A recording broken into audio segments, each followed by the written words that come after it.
Good morning. Welcome to Dodger Blue Sunday at All Saints Church. Woohoo!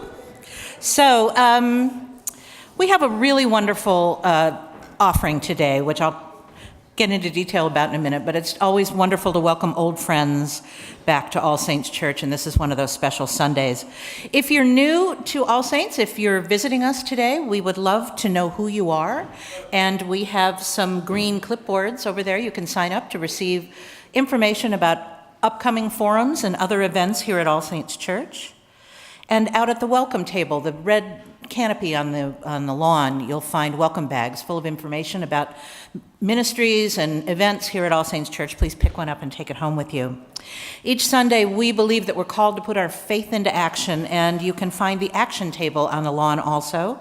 This week, we are writing thank you letters to Governor Brown to thank him for signing into law 6 bills that we supported as they worked their way through the legislative process. And you can find a list of those bills on the table, but in that last-minute flurry of bill signing, there was a lot of good news and validation of the work we've been doing. So we want to thank him for that. I think it's important to thank as well as advocate. So please stop and sign one of those thank you letters. And finally, it's your generosity that makes everything possible here at All Saints Church.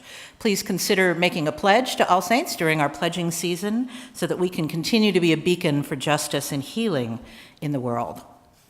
Now, Bryan Sellers-Petersen is the best kind of friend of All Saints Church. After Fuller Seminary, where he was a classmate of Wilma Jacobson and Sally Howard, Bryan was on our staff here at All Saints for 5 years during the late 80s and early 90s and founded the Center for South Africa Ministry with George Regas and Rick Felton. His wife Pam and Bryan continued as members of All Saints after Bryan left the staff to work as the Western Regional Organizer for Bread for the World and then World Vision, where he worked in the president's office with Susan Long. We have all parts of Bryan's life here in the room. His children, Claire and Sean, were both baptized here. They also attended the Children's Center, which was on our property at the time. Jim White and Whit Hayslip were their Sunday school teachers. This is your life, Bryan. This is very exciting. And they are very proud new grandparents. Pam and Bryan relocated to Seattle in 1995 when World Vision relocated. They're active members of St. Mark's Cathedral. In 2000, Bryan moved to Episcopal Relief and Development, where he's been for the past 17 years, based in Seattle and New York. And every time we do one of our collections for Episcopal Relief and Development, Bryan is always there to support us and give us the information we need, and we're so grateful for that. Bryan will finish up his time at Episcopal Relief and Development at the end of this year to pursue his interest in church agriculture, the subject of his book, Harvesting Abundance, Local Initiatives in Food and Faith. This book is really wonderful. It's really about food and beauty and justice. It's got wonderful stories of ministries all over the country, people who are using their properties and their money and their energy to grow food and to be involved in food justice. And there are bees and there are butterflies and there are beautiful pictures of gardens and food in here. It will be on sale after the forum. Bryan is selling the book up there, and also on the lawn after the 11:15 service. We have another great friend of All Saints here with us today, Sarah Nolan, who is the Director of Programs and Community Partnerships at Abundant Table. We have partnered with Abundant Table 3 times. We have sent youth groups to Farm Transformational Journey, which for a lot of our kids is a real stretch and was a wonderful experience. Sarah has worked in both sustainable agriculture and nonprofit sectors for almost 10 years and is founding member of 2 different small to mid-sized farms in Southern California. One, a worker-owner cooperative, and the other, the Abundant Table, which I just mentioned. And it's a not-for-profit educational farm. In her capacity as Director of Programs and Community Partnerships, she provides overall vision, leadership, and management of the Young Adult Internship Program and the campus ministry at California State University Channel Islands and the small-scale diversified farm operations. In addition to her faith-rooted and farm-based activities, she actively participates in multiple regional and statewide networks, including the California Regional Food Hub Network, the Los Angeles Food Policy Council, Food Systems Working Group, and the Ventura County Farm to School Collaborative. She serves on the steering committee for California State Farm to School Network, and in July 2014 was awarded a prestigious 2-year Environmental Stewardship Fellowship through the National Episcopal Church for her sustainable agriculture in farm-to-faith work. Sarah earned a double Bachelor's of Arts in Philosophy and Theology from Azusa Pacific University and recently completed a graduate degree in Ministry, Leadership, and Service at Claremont School of Theology. Who's going first? So please join me in welcoming Bryan Sellers-Petersen back to All Saints Church. We're saving the best for last. So great to be able to do this with Sarah. We've been friends for quite a while now, and if this hat's distracting, I'll take it off. I feel justified in wearing that hat since I lived here for 10 years and enjoyed many evenings at Chavez Ravine. And so it's great to be able to celebrate Dodger Sunday with you. How many of you have been here for longer than 20 years? Okay. So, a lot of you I kind of know. I might not recognize you immediately, and I'm sure you don't recognize me. But this was our home in so many different ways for 10 years. And it's always good to be back. So in 2012, I went on a sabbatical with Episcopal Relief and Development. And the intent was to look at local church agriculture around the country. And that interest came from my work both with World Vision and with Episcopal Relief and Development, both organizations doing a lot in terms of sustainable agriculture and hunger alleviation. And, whenever I would go overseas and see some of these small agricultural projects, I'd have that Yogi Berra feeling, deja vu all over again. I would see these small plots looking very similar to some of the community gardens that we have in this country. School gardens, some of them modest, and some of them as big as, I think, a Muir Ranch farm, which is known all over the country. And so I just I started looking at the assets of the Episcopal Church and the Anglican Communion in a whole different way. In case you don't know, we own a lot of land. Now we've come to get it through various means. When you study sort of the colonial era in Africa, we snatched up a lot of the really good land. And we haven't necessarily given it back. But our Anglican partners around the world have taken that land and made sure that it benefits the whole community. Now, just a short story of an encounter in a place in Uganda a number of years ago where I drove up to this village to see their water system. Basically what was the town council came out to see me. They were the development committee. And as you drove into the town, there were all these signs up of all the different international NGOs who had supported their work in the community. So that there was CMS, the Christian Mission Society, which is a British missionary group that does a lot of the same things that Episcopal Relief and Development and World Vision does. There was Save the Children, there was World Vision, and there was the Presiding Bishop's Fund for World Relief. Can you say that 5 times fast? 17 years ago, the PB Fund, as it was known, changed its name to Episcopal Relief and Development. So I think I'm one of the last people who were hired to work at the PB Fund. But I went into this village, and so this development committee took me around on a tour. And it was basically half the village was Roman Catholic, half the village was Anglican, and there were a few Pentecostals and a few Muslims. The imam happened to be the chair of the committee that year. And he was very proud. He told me all about, we went up to the water tower, saw, and he explained everything in great detail. We went down to someone's house, and we could see that they were getting water directly into their house. We went over to some people's homes that had kitchen gardens that they were able to irrigate during the drought. And then he took us down to the rector's backyard and showed us the pump house. And I asked kind of, well, why is the pump house in the rector's backyard? So, well, it's the only land that we own.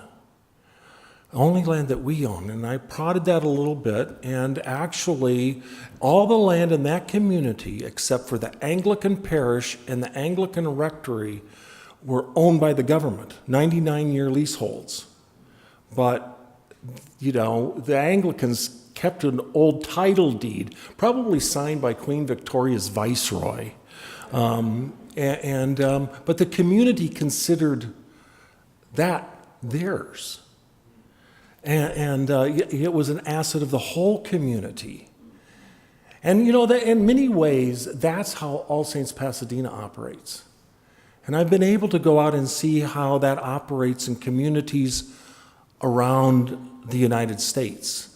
And there are gardens in all sorts of places. More and more of our seminaries have gardens where students can kind of go put their hands in the dirt and relax a little bit, some therapeutic weeding in between classes. We have them at our camps and conference centers. Camp Stevens has really one of the best places in the country in terms of the amount of fresh produce they take off their land and feed the retreatants and the campers. And then in many, many schools, and if you haven't been to the Gooden School, it's in my book. And Mary Ann Ryan, who's here, worked with the students and their parents to put in a garden, and the food goes to a local food bank. Friends indeed. And, a good number of these programs, the food goes to those neediest in our community. And more of our communities have food deserts where people don't have access to fresh food. And, sort of 7-Eleven is the closest they're going to get to a grocery store because they don't have a car. And there are no grocery stores, in their neighborhoods. And so one of the most wonderful places I like to go to is South Central Los Angeles to spend time with a guy named Ron Finley. Google his name, Ron Finley TED Talk. He's known as the gangster gardener of South Central Los Angeles. And they just take over empty land and plant it. The parking strips are, the first target they have. And so, I could go on and on. There are so many stories. And one of the other reasons I've come attracted to this subject is what's going on in terms of climate change and our environment. And sometimes I just feel overwhelmed by it. When I was an organizer with Bread for the World, we had people who would kind of announce that they're not going to be an activist for Bread for the World anymore because they're going to put all their time into reforming campaign finance laws. Because until those change, we're never going to get food policy right in this country. And so the older but I still believed that and I still believe today, that it makes a difference. But we need to engage all people in our food systems. We need to kind of get in touch, have a visceral understanding of hunger around us. Now, as you can see, I haven't missed too many meals during my lifetime. And so it's not a real concern, but it's not very far from here. It is a concern.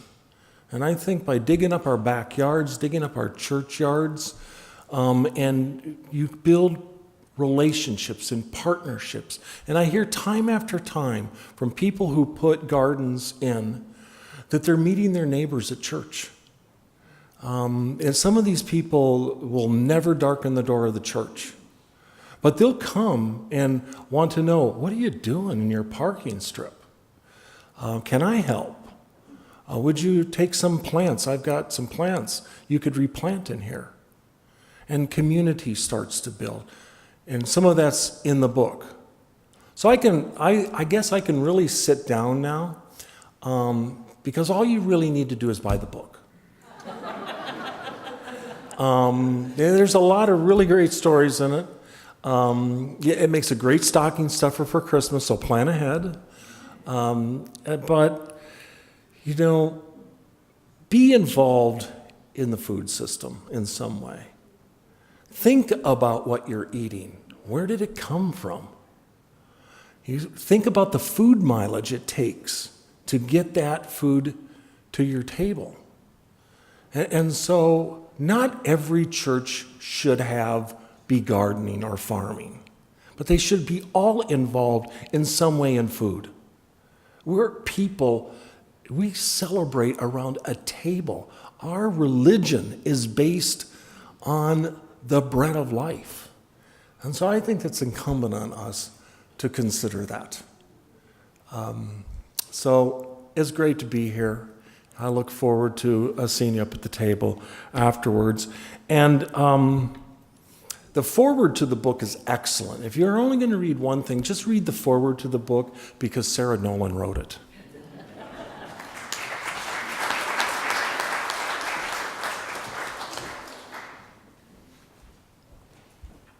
Good morning. Sorry. I just have to say, I'm just so excited. Dodger Blue Sunday. I thought, oh my gosh, if they lose tomorrow night, I don't know if I can show up in the morning. It's going to be a hard day, and I'm just happy to be here with a sense of peace and preparation for the rest of the week.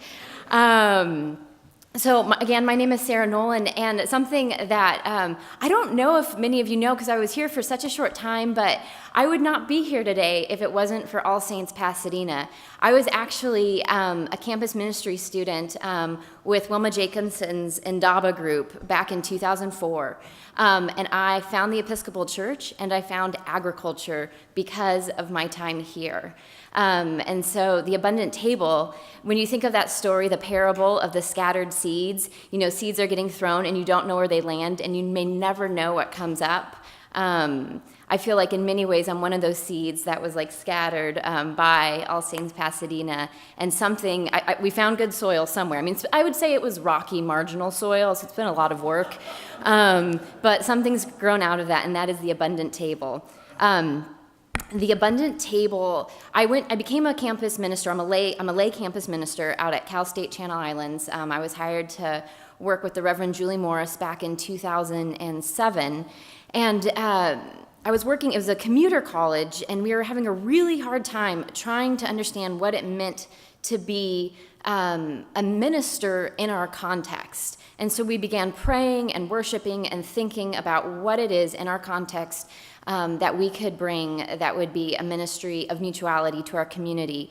Up in Ventura County, predominantly agricultural, we recognize that addressing issues of food insecurity, of farm worker justice, and also looking at the food system was something that we could really begin to engage. We didn't want to be just protesting a system that wasn't working. We wanted to create something new.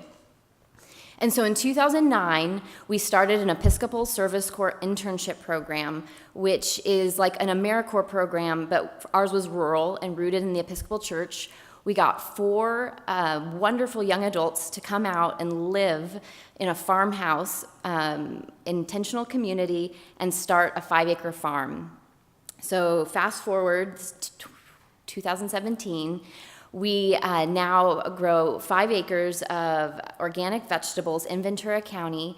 We grow vegetables for the local school districts, and so we are part of the farm to school system, and we grow a lot of vegetables for our community. We have a CSA program, but we also are actively looking about how to engage our community in knowing where their food comes from. And a big piece of this is recognizing that the life-changing experience it is for folks who are so disconnected from where their food comes from, the change that has, like, emotionally and spiritually and physically, but also the difference that makes for people who work in the food system. It's one of the most underpaid and under-resourced communities.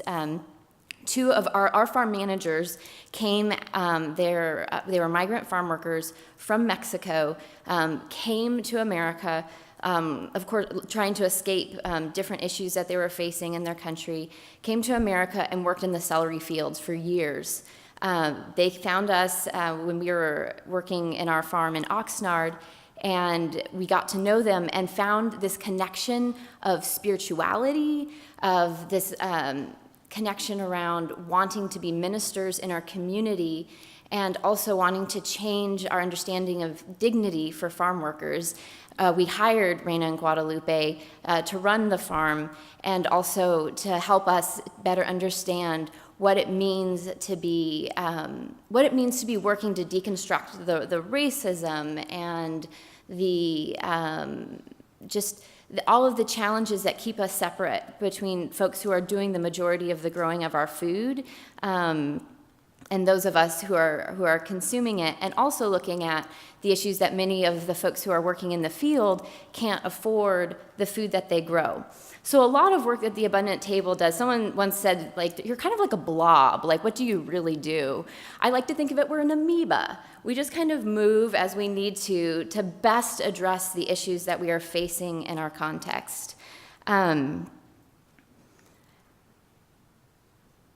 It's funny, at like this, I think we're kind of hitting a 10-year point, and now I'm like, what does one share after 10 years, like, just learning, like, there's so much that has happened in the work that we do, and I'm so grateful for the people that I've encountered. And Bryan Sellers-Petersen is one of those people who has helped me to connect to others in our context, in our community, who are looking at these same questions, and looking at gardening not just as a hobby or a pastime, but it can potentially be a symbol of resistance to a dominant culture that is telling us that we don't have control over what we eat or our food system. It encourages us to get to know our neighbor in ways that are important and powerful and life-changing. And more importantly, looking at our Eucharist table, it brings us all to the table at a place of mutuality and breaking bread and inviting us to be friends together, to share food together, and to see how that relates to our lives outside of church, outside of our work, and to make a difference in our community. In closing, because I think I want to make sure that we have time for questions, I want to read just a paragraph in the foreword about the Abundant Table. And also, we're into swag now. It's a thing. We've opened a farm store off of the 101 in Camarillo if you want to come by. But we have magnets. They're over at the table. You're free to take one. And would love for you to come visit. We do field trips. We host youth groups. We host any group. If you have a group that would want to come out and experience the farm, learn more about what we do, you are welcome. It's only an hour and 15 minutes from here. If you go 80, it's an hour. Really not that far. It'll be easier to find parking than going to the beach in Santa Monica. So the Abundant Table strives to spark a conversation in the church and the world about the power of growing and sharing food, and the complexity of the associated health and equity issues linked to these processes. We also seek to be a land-based experimental sanctuary for the Christian church, enabling people of faith to find enrichment for their spiritual journey through a land-based encounter with the sacred. We believe the renewal of our religious, civic, and ecological communities grow out of the marginal spaces of creativity, resistance, and reconciliation. And it is this work that Harvesting Abundance is like illuminating. It is the work that the Abundant Table is trying to illuminate, is that it is in these marginal lands these lands that have been forgotten as places that can be tilled, where there is possibility for creativity, there's possibility for renewal, there is possibility for reconciliation and resistance, and building a world that we want to see that is addressing issues of climate change, creating these entry points to talk about issues of racism and injustice and care for creation and community. And these are things that we all get to share together, the responsibilities that we carry. And then there's a joy in that work around eating at the table together, breaking bread from the fruits of our labor. And so thank you. And speaking of fruits of our labor, I brought some pumpkins from our farm as a gift to All Saints and to your community. And I know our farmers are building a Dia de los Muertos altar today. That's what we're doing. We actually have a worshiping community that meets on Sundays, and we're doing that tonight. So you're welcome to put that on your altar if you have one, or just in the office. So, Thank you. We will do that. Thank you. Thank you.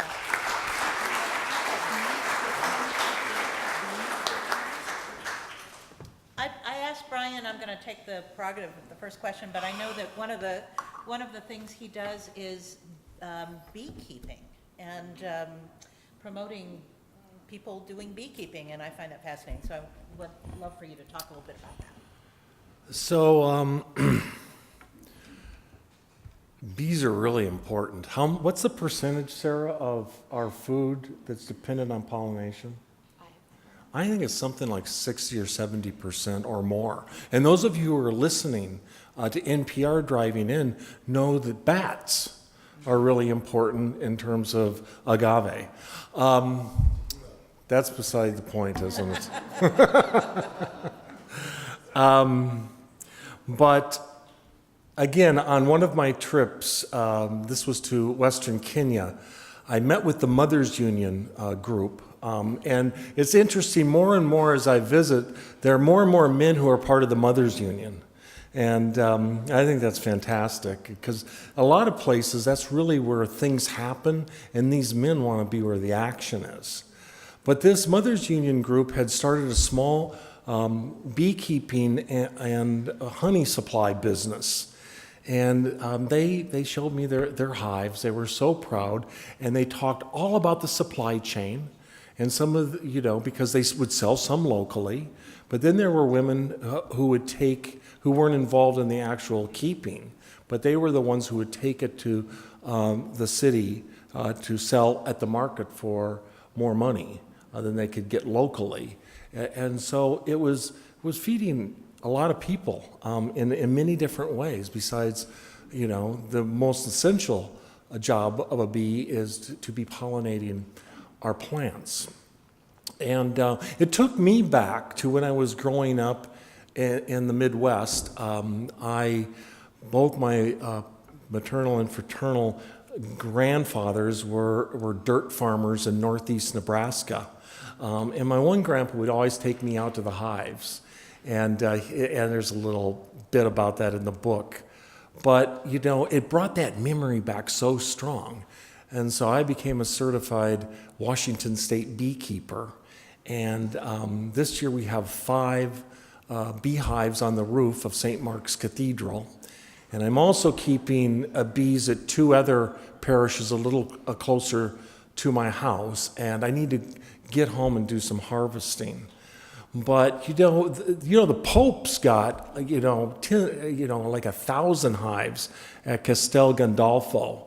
And Notre Dame Cathedral has a cathedral apiarist, and Manchester Cathedral has a canon apiarist. I'm aspiring to that title someday.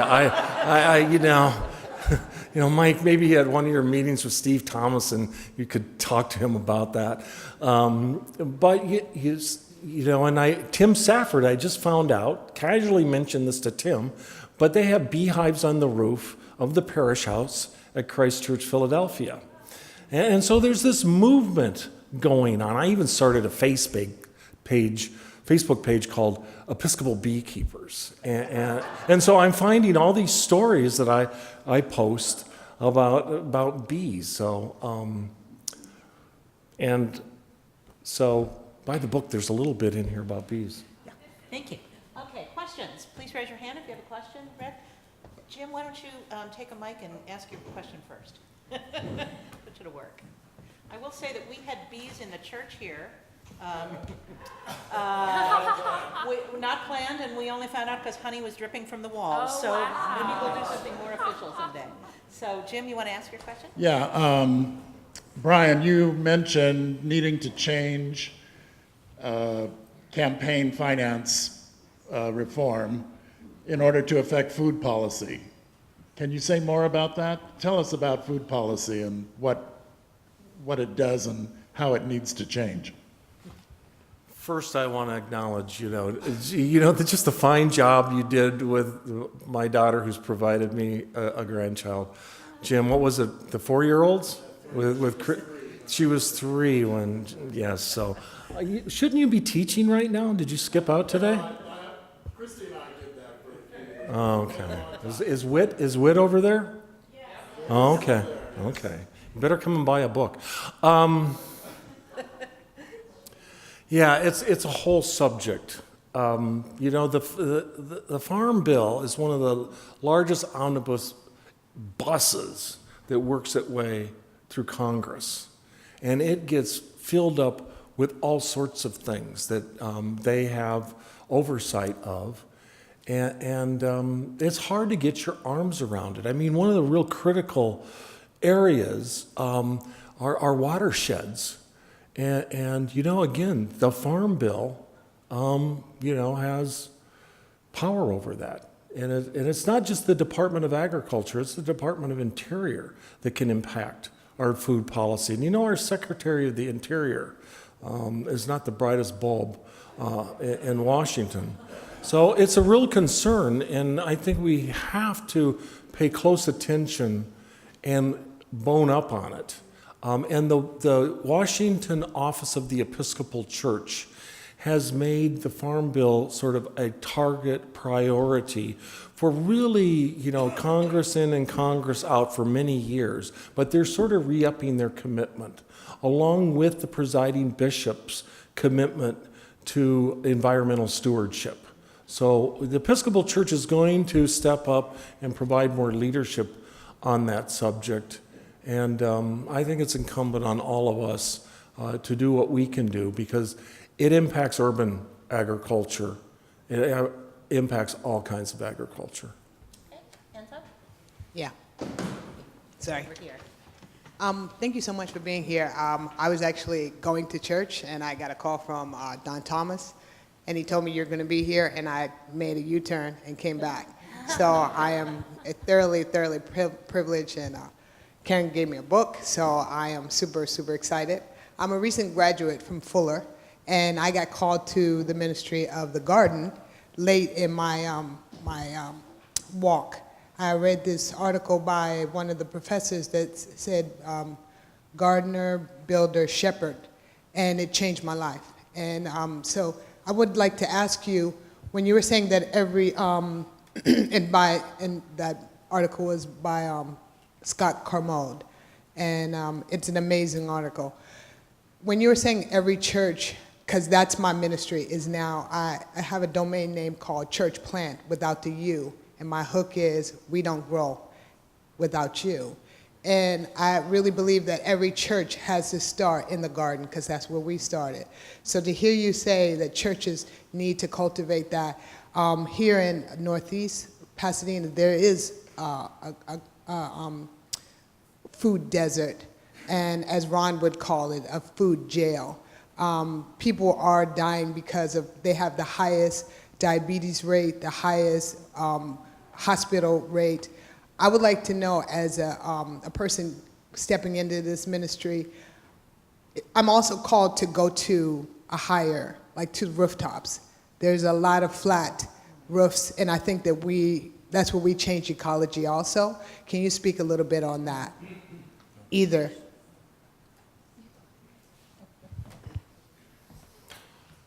Yeah, kind of one of my passions is seeking out roof gardens. Or when I'd walk up to a church, I kind of take a look around and see if there are any available roofs that they haven't thought about using. because a lot of our, especially our older churches, they're built to put, a lot of soil on top of, even though that wasn't what they were intended for. But I think green roofs, and it helps with, in terms of bringing the temperature down, and the greenhouse effect. It's really important. But again, to my point about every church should, not every church should, but I have seen some remarkable churches that don't have any land whatsoever, or they have some, and they have been creative. They put it on their roofs. They put in vertical gardens. They're doing indoor gardens. And I keep telling churches, and I could say this in California now, a lot of members used to grow weed in their basement, and so they had grow lights. And now that they don't have to grow it in their basement anymore, those grow lights are just sitting around. And so I always, I don't get as much laughter in Seattle on that one. But you can, if we know who you are. But get those members to donate their grow lights that they haven't been using, and grow some starts that can be donated to people in food banks, because many of the people who come to food banks, they're holding on to dear life for their small homes.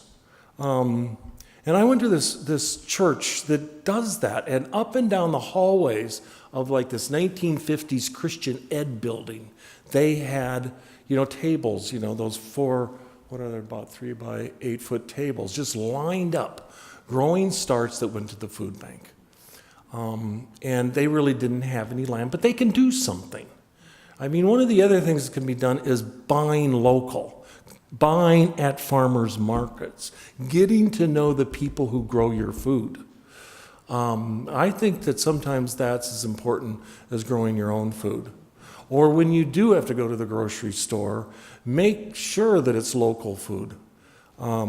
It's going to cost a little more, but there are other things we can trim to be able to do that. But that, and then, I've got lots of great examples and ideas that I need to write another book. Did you want to say something, Sarah? Oh, okay. You both briefly mentioned climate change, and there's an educational side that both of you are involved with in agriculture, and there's a lot of attention being made to the role of agriculture in sequestering more carbon.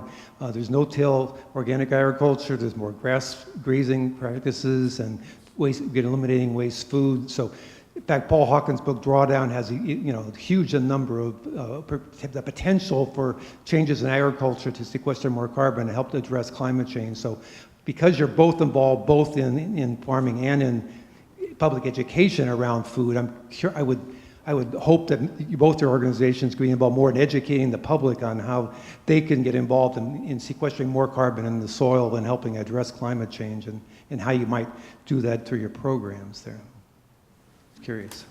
Yeah, well, I'll just speak to that briefly. So I sit on Assemblymember Monique Limon's kind of committee for agriculture, like I'm an advisor to her agricultural committee, and one of the things that came up was soil, the healthy soils. And this is a policy thing. The state has the Healthy Soils Initiative that is like a grant program to try to encourage more growers to do different activities that sequester the carbon and also create a better land sink that will hold the water then when it does rain.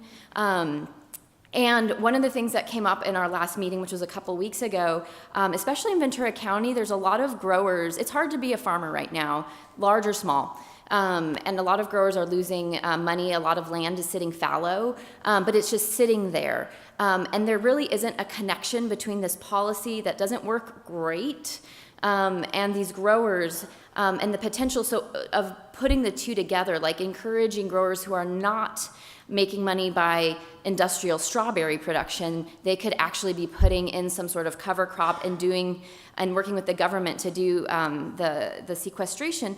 But what the challenge is there's this divide between these communities, and a lot of the work that the Abundant Table is doing is trying to be a bridge between these conversations and educating the community about what that looks like, both in a practice level, but also policy, and how governmental policy really does make such a difference in these small ways that you don't always see around issues of climate change, as well as just maintaining the land so that it can be productive in the future, which is going to be a big issue in Ventura County with water, the desire for development, and other issues like that.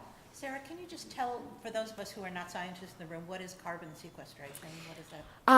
And I'm probably not the best person to give a scientific, and I don't know, Bryan, if you have a better way to communicate this, but it's taking, so when, carbon is emitted through either, driving or natural causes, meat production, carbon is emitted into the atmosphere, and certain plants, like trees do this, but also, like, this is why it's important to have trees, but also certain plants, specifically cover crops, they will sequester the carbon and then put it back into the soil.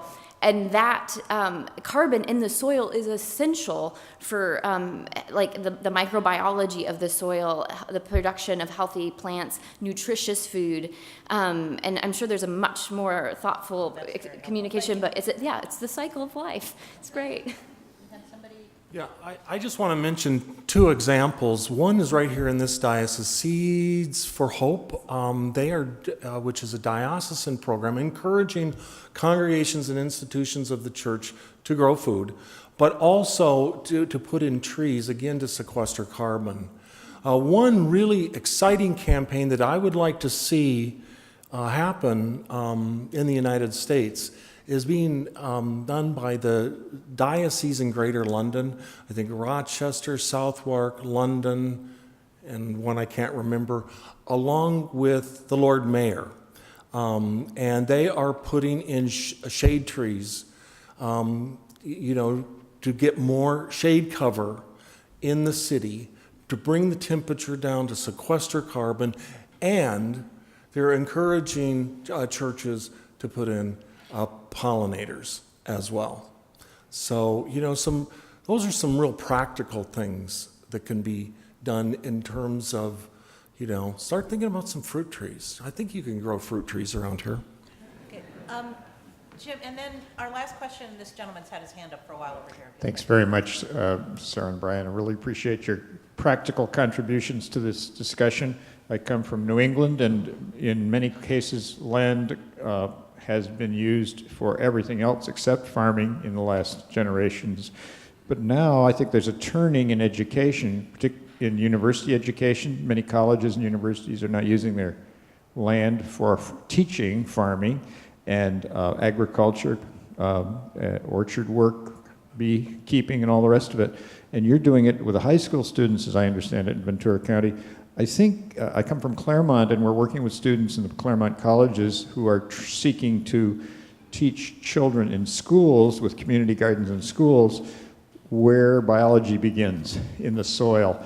And I wonder if you would like to comment on your connections to the education systems around us, because I feel for the great city of Pasadena or cities like Claremont, we can have an impact working with the education system as well.